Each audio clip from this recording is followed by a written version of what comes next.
All right, here's part 2. We're going to show you how to do this. Let me get some better lighting back in here. Get rid of these shadows for you. All right, so we're going to ignore that because we don't care about that. And we're going to go right to this connector here. Now, where is this at? Over here in the back, you can see this little notch.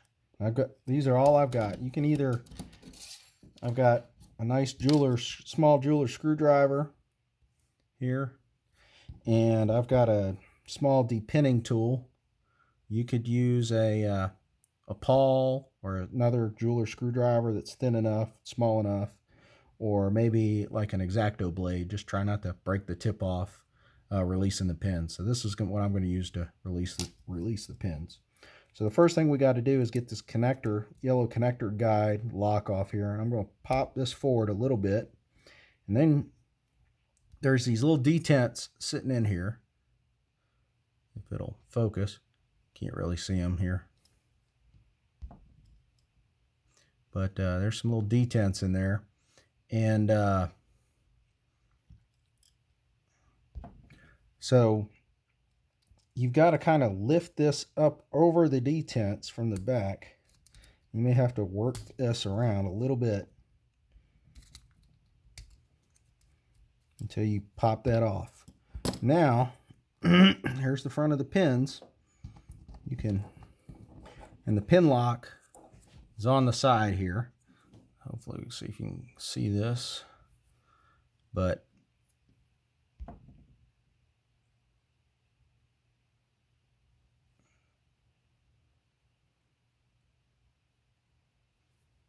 the pin lock is on the outside ends of this. And what I'm going to do is I'm going to go in here and lift. Let me see if we can get this off. I'm going to lift up the pin lock, the individual pin lock. And while I'm doing that, I'm going to pull this pin backwards in the cavity here, grabbing the wire, and you can see this connector coming out a little bit. Now, it's not going to go far until I start getting the other one off. So I'm going to do the same thing here. This one.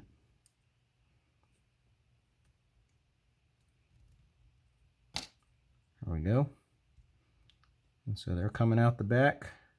And basically, you just take this, flip them over, and put them back in until you hear it click. And then slide your locking plate back on here. Pay attention to the groove on this because it's got to line up with the cutout on this side. So it'll only go one way. Hopefully. Maybe you'll force it, and just pop that back in when you're all done. And that's all you got to do for converting this over for LED bulbs. Hopes that helps some of y'all. If you have any questions, message me on the forum, and I'll try to get back to you. Good luck.